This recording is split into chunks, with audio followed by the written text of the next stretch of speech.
everyone, and welcome back to TalkMaster English channel. I'm Emily. And I'm Tom. Thank you so much for joining us today for another relaxing English conversation podcast.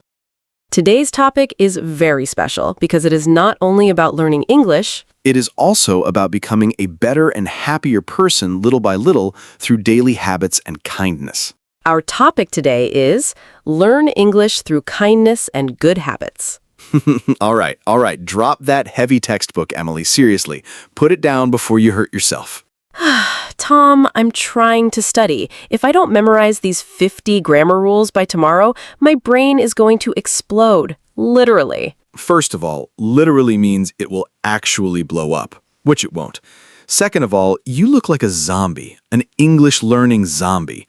Why do we always think learning English has to feel like a punishment in high school? Because it is hard. You have to memorize, you have to practice. What's your secret then, Mr. Genius? No secret, just life. Look, what if I told you that you could level up your English fluency without staring at those dry tables? What if you could do it by just being a decent human being? Wait, what? Are you saying I'm a bad person? Is that why my English is bad? Wow, thanks a lot. No, that's not what I mean. I'm talking about kindness and good habits. Think about it. When you are kind, you talk to people. When you have good habits, you stay consistent. Today, we're going to completely flip the script. We are doing a massive, multi-part guide on how to actually live the language through daily habits and real kindness, not just studying it. Okay, I'm listening, but no boring lectures. If you start sounding like a dictionary, I'm leaving. Deal. Strap in because this is going to be a long, realistic, and slightly chaotic ride. Let's do this. Okay, Leo, you talked about habits, but honestly, my best habit right now is hitting the snooze button on my alarm clock 5 times every single morning. How does that help my English? Well, if your alarm says wake up gorgeous in English, maybe it helps a little. But no, let's talk about micro habits. People think they need to study for 4 hours straight every weekend. That's a terrible habit. It's like eating one massive meal a week and hoping you stay full. True.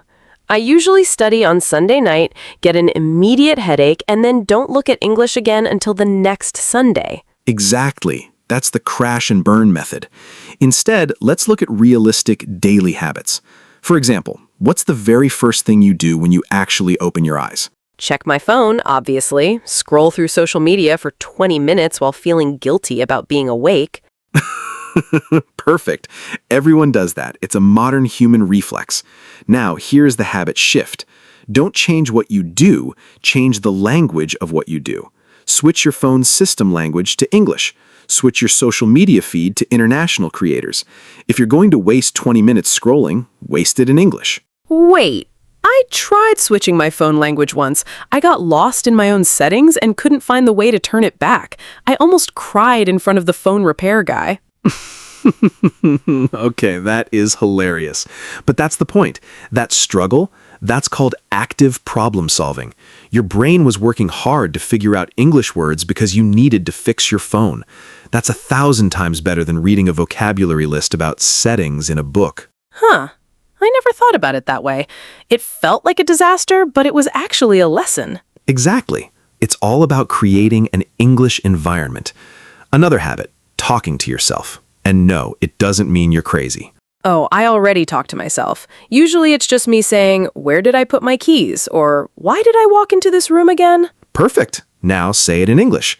When you were cooking breakfast, talk like a chef on a TV show. Say, now I am cracking the egg. The pan is hot.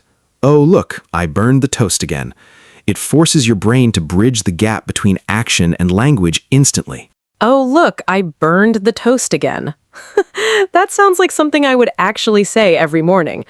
But what about vocabulary? How do habits help me remember new words without memorizing lists? You use the 1 word a day action habit. Don't learn 10 words, learn 1 word in the morning. Let's say the word is reluctant. It means you don't really want to do something. Throughout the whole day, you look for moments to use that word in your head or in real life. Give me an example. Okay, your boss asks you to work overtime. You say to yourself, I am highly reluctant to do this right now. Or your friend asks you to share your fries. You feel reluctant. By the time you go to bed, that word belongs to you. You didn't memorize it, you lived it. That actually feels doable. It's not overwhelming. But wait, what does this have to do with kindness? You mentioned kindness in the intro. That brings us to how we interact with the world. Habits build your foundation, but kindness is the engine that connects you to other people. Let's look at how being helpful actually opens doors for real-world English practice. All right, so if I change my phone settings and talk to myself like a crazy chef, what's next in part 2? Are we going to talk about dealing with real people? Because people are scary, Tom, especially native speakers. They aren't aliens, Emily. They're just people. And in part 2, we're going to talk about exactly that, how small acts of kindness in your daily routine can become the ultimate cheat code for speaking English confidently without fear. Okay, we're back. And I've been thinking about what you said. Kindness as an English tool. It sounds nice, but honestly, when I meet someone who speaks English, my mind goes completely blank. I forget my own name. How is being kind going to stop my brain from freezing? It stops your brain because it shifts your focus. Why do you freeze, Emily? Because you're thinking about yourself. You're thinking, oh no, is my grammar correct? Is my accent weird? Do I sound stupid? Stop reading my mind. It's creepy. Everyone thinks the same way. It's normal ego. But when you approach a conversation with the mindset of kindness and helpfulness, the focus shifts from you to them. You stop worrying about your mistakes and start focusing on helping or connecting with the other person. Give me a realistic scenario. I'm not going to just walk up to random tourists and offer them flowers. That's weird. Please don't do that. That's definitely weird.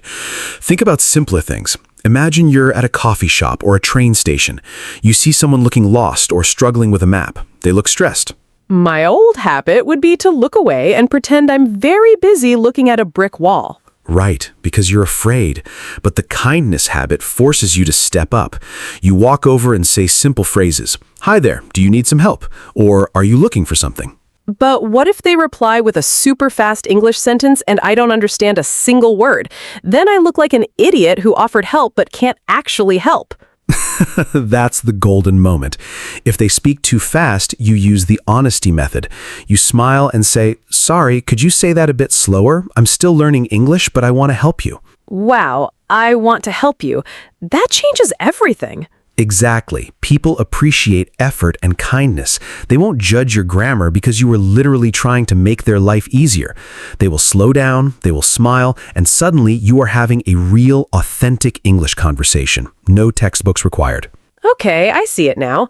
Kindness gives you a reason to speak, and it gives the other person a reason to be patient with you. Spot on. And it applies online, too. Think about the comment sections on YouTube or Instagram. Mostly, it's full of people arguing.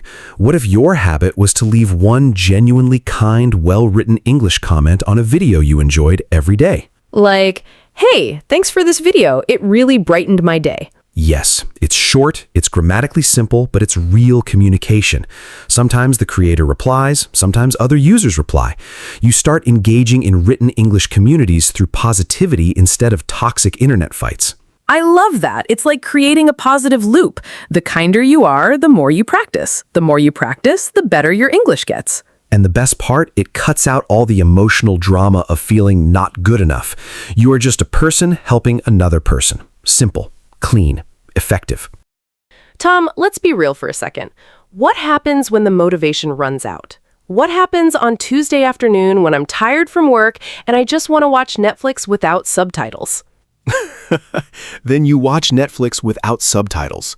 Look, consistency doesn't mean being a perfect English machine 24/7. That's unrealistic. Good habits include knowing when to take a break without throwing away your progress. Thank goodness. I thought you were going to tell me to delete my Netflix account. Never. I'm not a monster. The 2-minute rule for bad days. When you are completely exhausted, your habit shouldn't be read an English chapter. Your habit should be listen to one English song or read just one English tweet. Just 2 minutes. 2 minutes? That feels too easy. Does it actually do anything? It keeps the habit alive in your brain. It stops the chain from breaking. The hardest part of any habit is just starting. Once you start for 2 minutes, you often find yourself doing 5 or 10 minutes. And even if you stop at 2 minutes, you still win because you didn't give up. It's like keeping a fire burning with just the tiny piece of wood instead of letting it go completely cold. Wow, look at you with the poetic metaphors. But yes, exactly. And remember how kindness ties into this long-term view. Be kind to yourself. Oh, here comes the emotional stuff. No, not emotional, practical. If you make a mistake, don't beat yourself up. Don't spend 3 days thinking, oh, I used past tense instead of present perfect. I am a failure. That's a bad habit that wastes time. A practical mindset says, okay, made a mistake, got it, moving on. Treat yourself with the same patience you would give to a foreigner trying to learn our language. True. If a foreigner makes a mistake in our language, I don't laugh at them. I understand what they mean and I respect them for trying. Exactly. So why don't you give yourself that same respect? When you blend good habits with a kind attitude toward others and yourself, English stops being a subject you study. It becomes a tool you use to live a better, more connected life. Well, Tom, I have to admit, this was actually useful. No boring grammar charts, no overly dramatic inspirational speeches, just real, practical stuff. See? I told you. Learn English through kindness and good habits isn't just a catchy title. It's a literal blueprint for everyday life. I'm actually going to try the phone settings thing tonight. Wish me luck.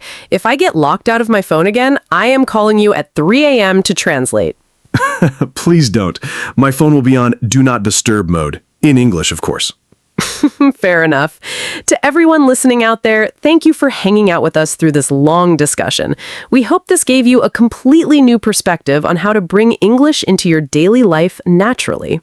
Remember, don't focus on perfection. Focus on small, consistent habits, and look for opportunities to be kind to the people around you using your English skills. It works. Trust the process. Drop a comment below, in English, and tell us one small habit you're going to start tomorrow. We'd love to read them. Keep it real, keep practicing, and we'll catch you in the next one. Bye, guys. Bye!